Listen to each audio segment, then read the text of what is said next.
Hi, everyone. I'm Gloria Gray, and welcome to the Women's Wealth Canada podcast. I want to introduce you to our guest today. She is Puja Aggarwal, and she's the broker of record at Caps Realty in the Greater Toronto Area.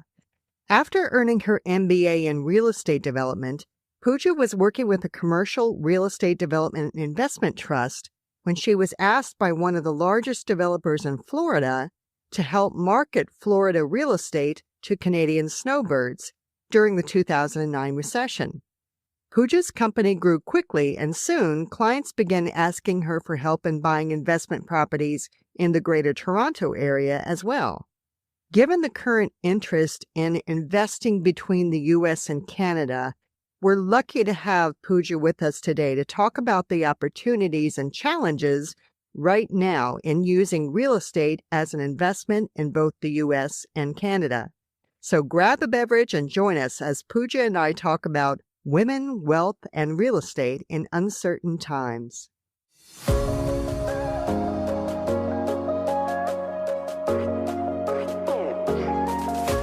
So, Puja, with rising tariffs and shifting economic conditions in both Canada and the U.S., what trends are you seeing in the real estate market that investors should be paying attention to right now?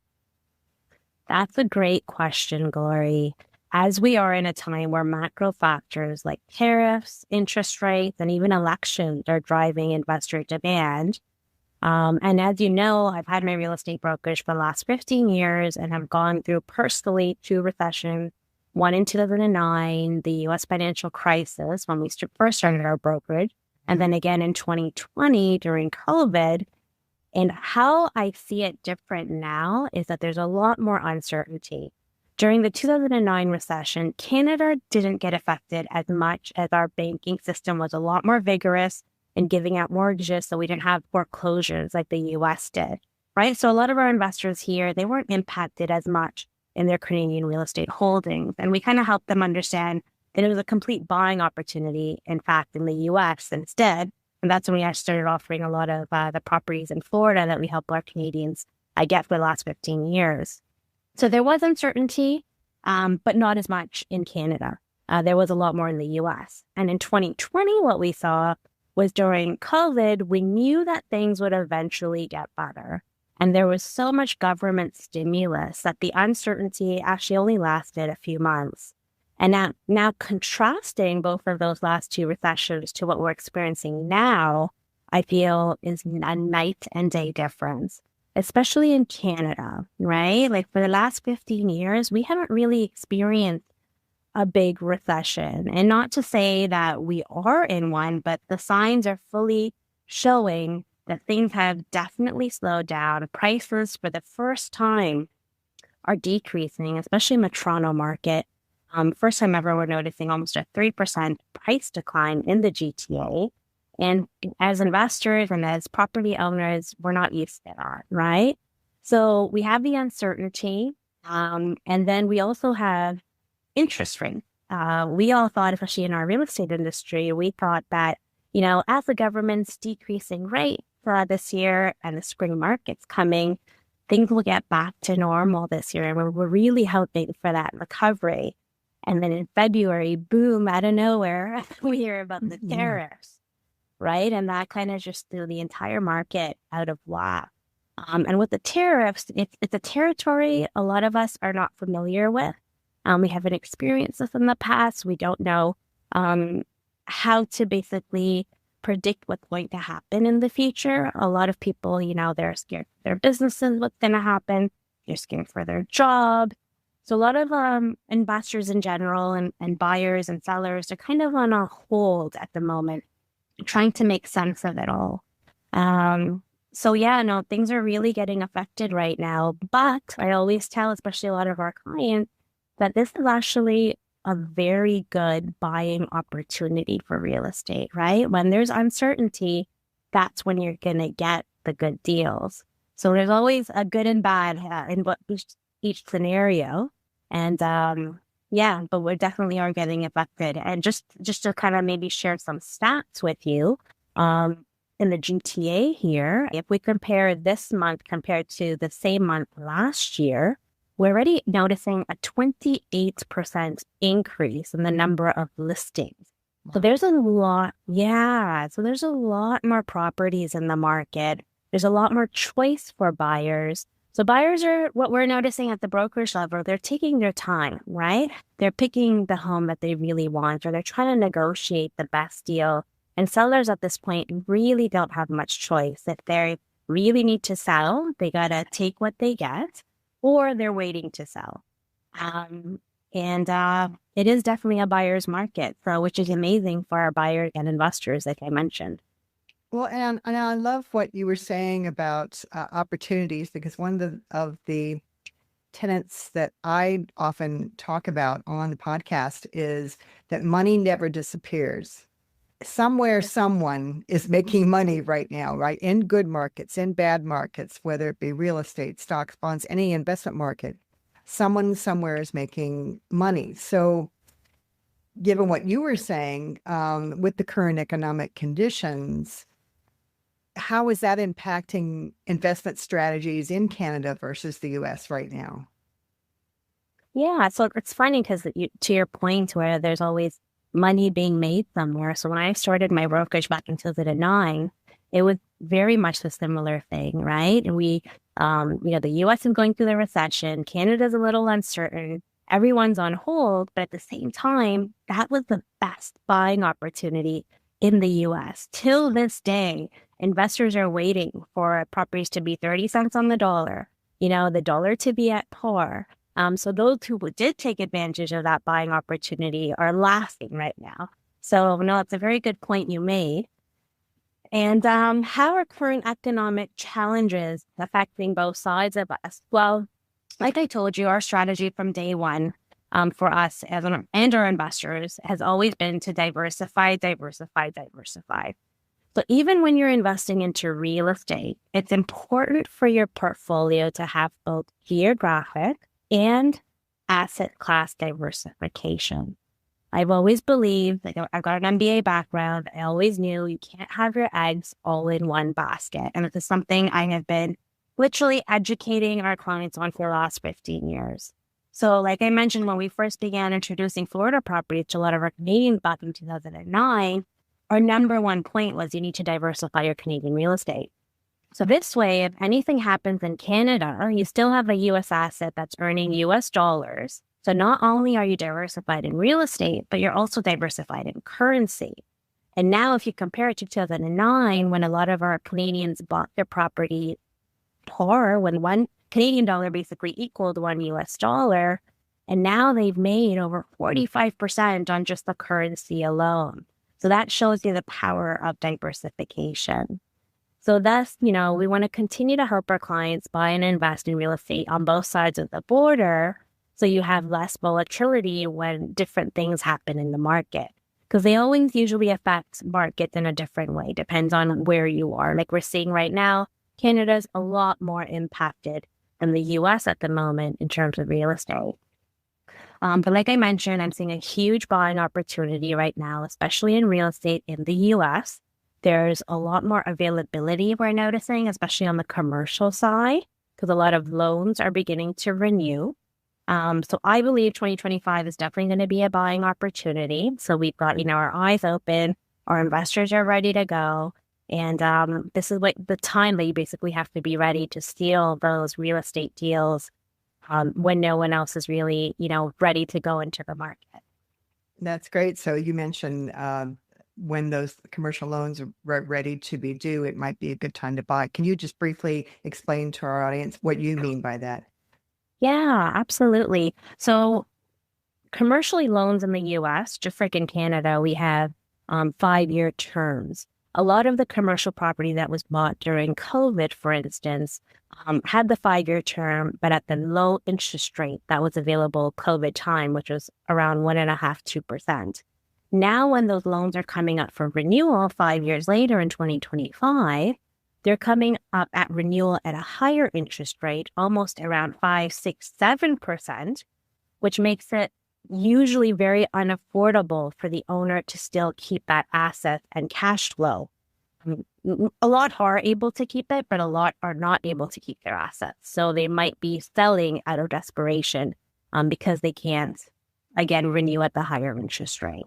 Very interesting. And Yeah. similar to what you were saying about 2009, I do have clients who went down and bought in property in Florida and Arizona in 2009. And boy, they are so happy, so happy they did. A lot of people were afraid to do that, like you're saying, because it seemed like the scary time to do it. But no, if you can think clearly and make those decisions, like you're saying, you can take advantage of those markets.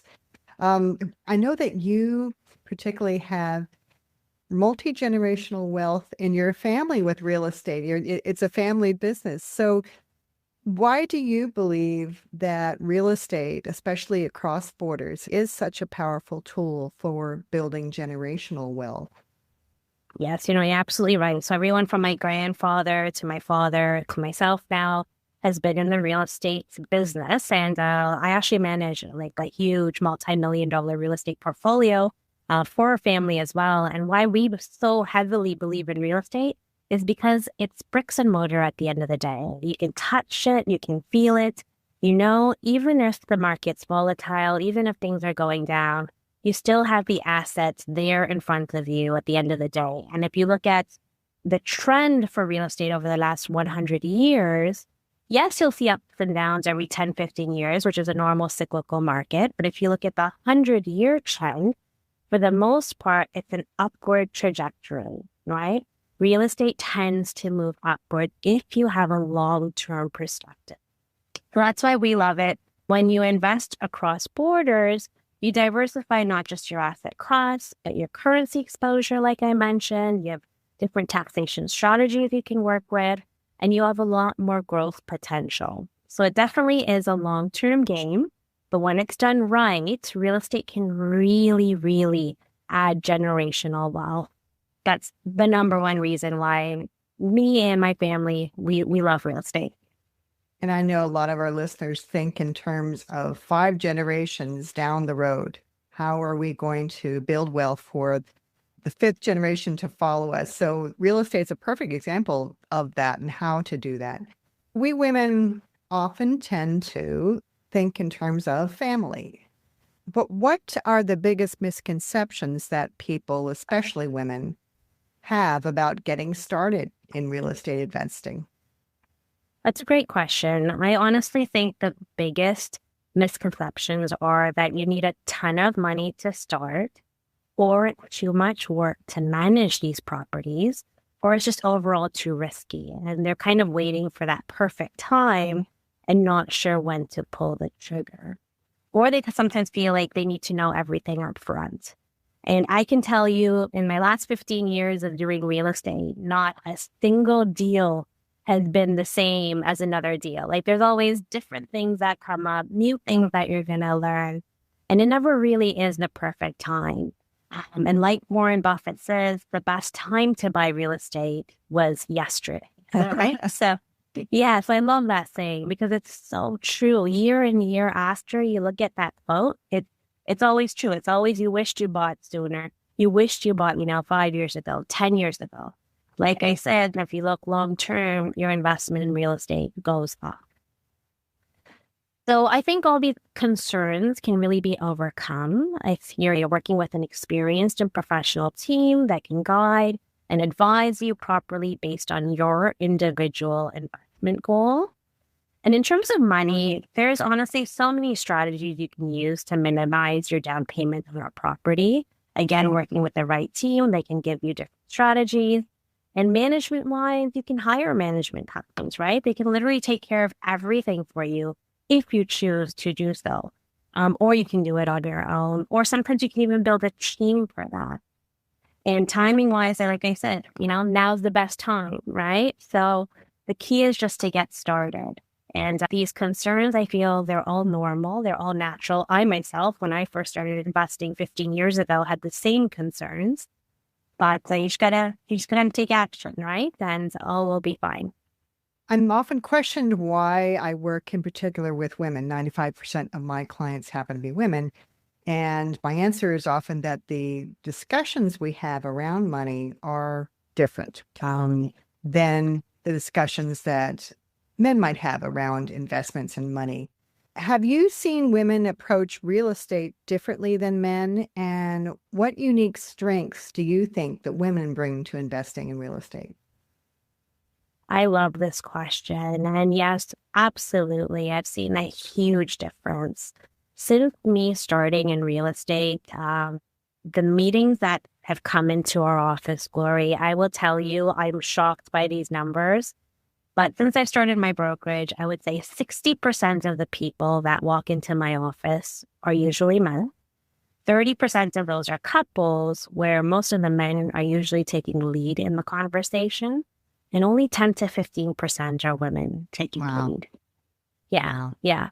And you would think in this day and age, things have changed, but no, we're in the 2020s, and I still see very similar numbers. I wish women would be a lot more involved in these real estate decisions, because it's so important, and they need to know the ways that they can grow their wealth, be educated on different investment strategies. And, we all want to retire early, but we also all want to build that generational wealth for our families, take care of them, take care of our communities, take care of our health. And I feel through investing, it just makes it a lot more easier. Do you see that women can bring certain strengths that are different to investing in real estate? Absolutely. As women, I feel we make much more informed decisions where we take a lot less risk than I have seen men take. And I feel we're a lot more proactive in our approach to investing, where we analyze situations and options more, and we kind of weigh which best would fit our needs at that time. Whereas men sometimes just kind of go for like the first one or two things that they see an opportunity in. Whereas we'll kind of analyze, okay, these are the 5, 6 opportunities. We look at all the what ifs and then make our decision, which I think is a much, much better way to approach real estate, because you have to look at different exit strategies when you buy real estate, right? You can't just bank on one exit strategy. You have to have different options, because again, we all never know what's going to happen with the economy or things that are outside of our control. So we need to have different ways on how to handle our investment. And I also think that women look usually just beyond the numbers. I've seen women, including myself, bring a more whole picture approach to investing. It's not all about just making money. I feel a lot of us think more about community, legacy, alignment with our personal values. And it's just a more holistic approach they take, which is beautiful. And a lot more women should do that, because I feel by investing, yes, you're helping yourself. Like I mentioned, but you're also helping those around you. You're helping your family build generational wealth. And in the end, if you do really well, you can help your community, the world, make as much impact as possible. And I think that's an amazing way to look at it. What kind of return of the heart have you gotten from working in real estate, working with families? Oh, I've done a huge return. We love giving back to our community. And through real estate, what I do is a percentage of each transaction that happens in our brokerage, we give back to our community in ways of, we donate back to the food bank. We donate back to, there's a single women's charity that we take care of. We also give back a lot to charities overseas. And I would love one day to open up my own schools overseas to really educate women and show how we can make a difference. But all this was honestly possible through our investing journey. And I think heart-wise, it really does help you make a difference. And I've heard over and over again from scientists who study people around the world, and they always say if you invest in educating the women of a community, no matter how small or how large that community, you build the community up, because, as you say, they have a bigger picture. They want to make a difference in the world and in their community and their families. So I love that. But Some women do feel overwhelmed by market uncertainty, or maybe they feel like, well, it's too late for me to start. I missed my chance. So, what's the first mindset or step do they need to shift, do you think? That's a great question, Lori. And what I want women to realize is that you're absolutely not late. You're actually right on time for your journey. We all have different journeys in this lifetime. And everything I believe happens for a reason. If you haven't thought of real estate or if you haven't thought of investing before, there was a reason for that. Maybe it wasn't the right time for you or the right stage of your life. But now if you are thinking, this is your time to move forward. So the first step is to stop waiting for the perfect situation, because I'm telling you now, perfect does not exist in the investment world. You have to make calculated, educated decisions. And if you don't have much guidance, get yourself together with people that you know that are investing, or, get advice from a professional team and start asking questions. Get educated, surround yourself with people, maybe go to a seminar that's happening local in your market, right? Or join a real estate group.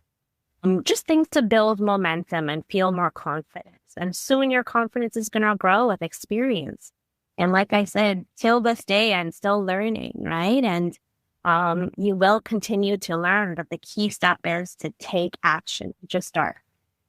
That's awesome. And in that kind of vein, that idea, looking forward to the next 12 or 18 months, where do you see the greatest opportunities for real estate investors, especially for those who might be a little cautious or afraid to dip their toe in? Yeah, I really, like I've mentioned a few times, I think 2025 is going to be one of your best buying opportunity years for investors. So even if you're a first-time investor, start looking at, your local public MLS systems, right? Or where properties are listed. Start looking at what's out there, what the prices are. Do you see price changes happening? And just get more involved, because with uncertainty comes opportunity, right? Like Warren Buffett says, you should not invest when everyone else is investing. Always invest when hardly no one else is investing, as that is when you'll find the best deals.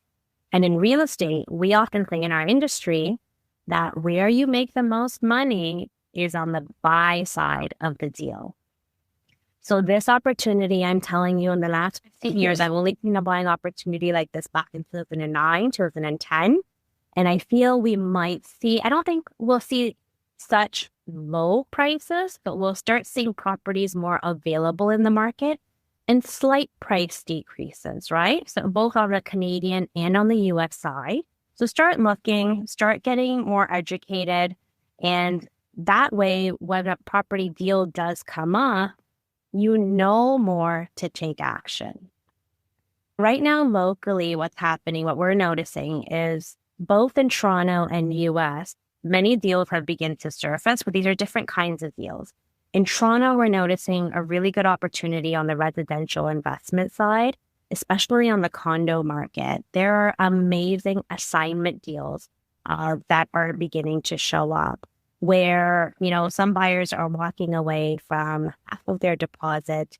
Prices have come down. It's a great time if you have the money set aside to invest in the condo market in Toronto.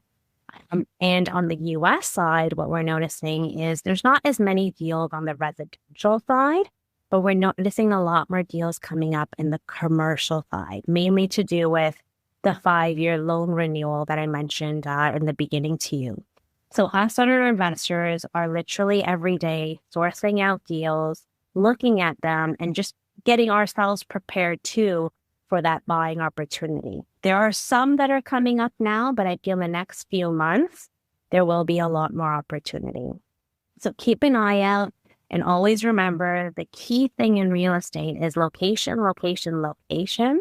So always buy where there is population growth and a growing economy, and always keep a long-term mindset in real estate.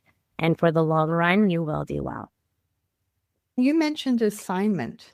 Pooja. Can you explain how that works in Canada? Yeah. So in Canada, and especially in the Toronto and Vancouver market, the last 5 years we've had a lot of pre-construction condos being built.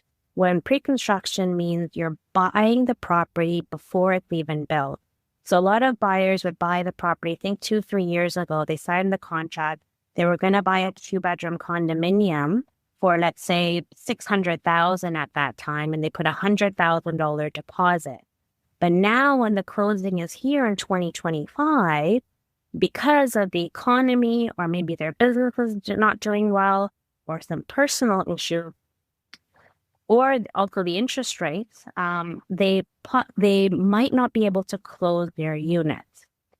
And they say instead of closing, the builder gives you an opportunity to assign the unit. And what that basically means is taking over the contract. Like a new buyer will come in, take over the contract, and the new buyer will do the final closing. So it's basically assigning the contract to a new buyer without going into the full closing, which means getting the mortgage and firming up the property. Wow, that's a great thing to know about.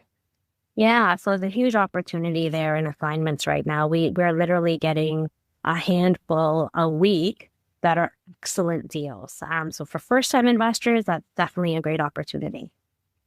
This is awesome, Pooja. So if people are in the GTA area, how can they get a hold of you and your team? So there's a few ways. You can either go onto our website, which is psrealtygroup.com, and contact us through there. Or we are on social media. We do have an Instagram page, Caps Realty Group. You can contact us through there. We're on Facebook. We're on LinkedIn as well as YouTube.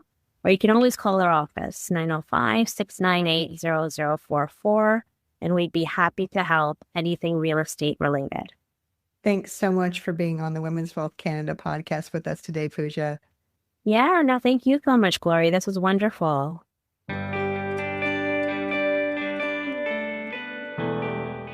If you need some help on your financial journey, particularly if you're someone in your 50s and beyond and need a financial planner to help you with this next phase of life, our office is accepting new clients this year. So if you live in Canada and want to get serious about getting your financial house in order, go to glorygray.com and get in touch with me. Have you had a success story about your financial journey that you want to share with our listeners? Send us a text through Buzzsprout. If you're listening to this podcast on your phone, you'll find a link in the episode notes that says, "Send us a text." I'm Glory Gray, your personal trainer for financial fitness, telling you to take charge of your finances, plan for the future, but most of all, enjoy today and bye for now.